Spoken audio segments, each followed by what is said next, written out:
আসসালামু আলাইকুম প্রিয় দর্শক, আপনারা দেখছেন ভয়েস অব শ্রীমঙ্গলের সংবাদ। সাথে আছে আমি নাসির উদ্দিন শিকদার।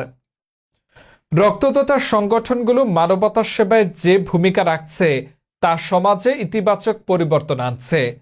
মৌলভীবাজারে নবজাগরণের প্রতিষ্ঠা বার্ষিকী উদযাপন অনুষ্ঠানে এসব কথা বলেন অতিথিরা।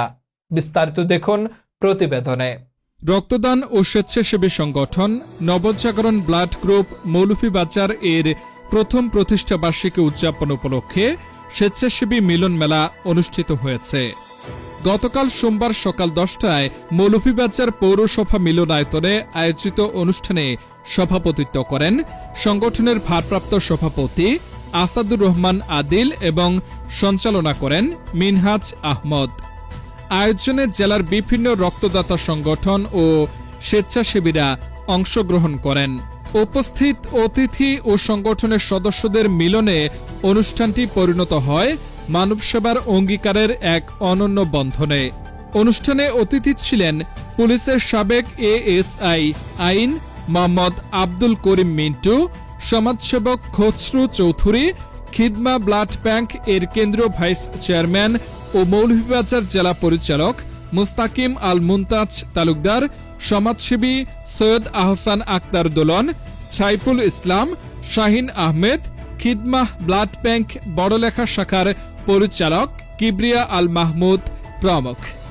এ সময় বক্তারা বলেন, রক্তদাতা সংগঠনগুলো মানবতার সেবায় যে ভূমিকা রাখছে তা সমাজে ইতিবাচক পরিবর্তন আনছে। এ ধরনের মিলন মেলা স্বেচ্ছাসেবীদের অনুপ্রাণিত করে এবং সম্মিলিতভাবে মানব সেবার ক্ষেত্রকে আরও প্রসারিত করে। অনুষ্ঠানে অতিথি বিভিন্ন রক্তদাতা সংগঠন ও স্বেচ্ছাসেবীদের সম্মাননা স্মারক প্রদান করা হয়।